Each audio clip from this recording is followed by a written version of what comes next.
સુરતમાં પૂરની સ્થિતિને લઈને એક્શનમાં હવે હર્ષ સંઘવી. મોડી રાત્રે હર્ષ સંઘવીએ કલેક્ટર કચેરીએ બેઠક યોજી હતી અને પૂર પ્રભાવિત વિસ્તારોની સ્થિતિ અંગે બારીકાઈથી ચર્ચા કરી હતી. 9100 પરિવારોનો સર્વે પૂર્ણ કરી લેવામાં આવ્યો છે.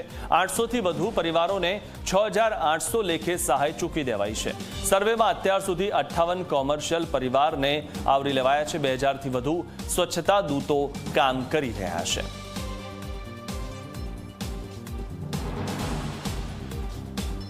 ભારે વરસાદના કારણે જે અનેક વિસ્તારોની અંદર હાલાકી ભોગવવી પડેલી લોકોએ તે માટેની એક રિવ્યુ બેઠક રાખવામાં આવી હતી.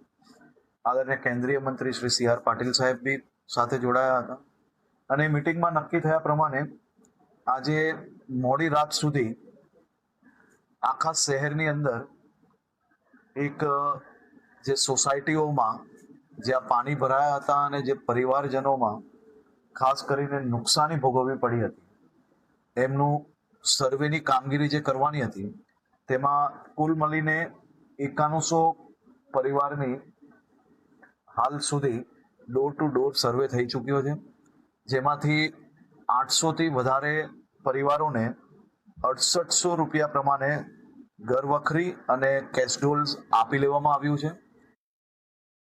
આ જે સર્વે થયું છે એના સિવાય બી કોઈ સોસાયટી રહી ગઈ હશે તો તમામ ઝોનના જે અધિકારીઓને ઇન્ચાર્જ બનાવવામાં આવ્યા છે તેમને સૂચના આપવામાં આવી છે કે કોઈ બી સોસાયટીમાંથી ફોન આવે તો ત્યાં સીધી ટીમને મોકલીને સર્વે કરાવીને આ તમામ પરિવારો સુધી તાત્કાલિક આ વૈકલ્પિક સૌથી પહેલા સહાય પહોંચાડવાની કામગીરી કરવામાં આવી રહી છે, જેથી કોઈકને ઘર વખરી બગડી હોય, કોઈકને નાની મોટી કામગીરી હોય તો એને આ સહાયથી હમણાં એની કામગીરી કરી શકે તે માટે આ ડે એન્ડ નાઇટ કામગીરી કરીને આ કામગીરી પૂર્ણ કરવામાં આવી રહી છે.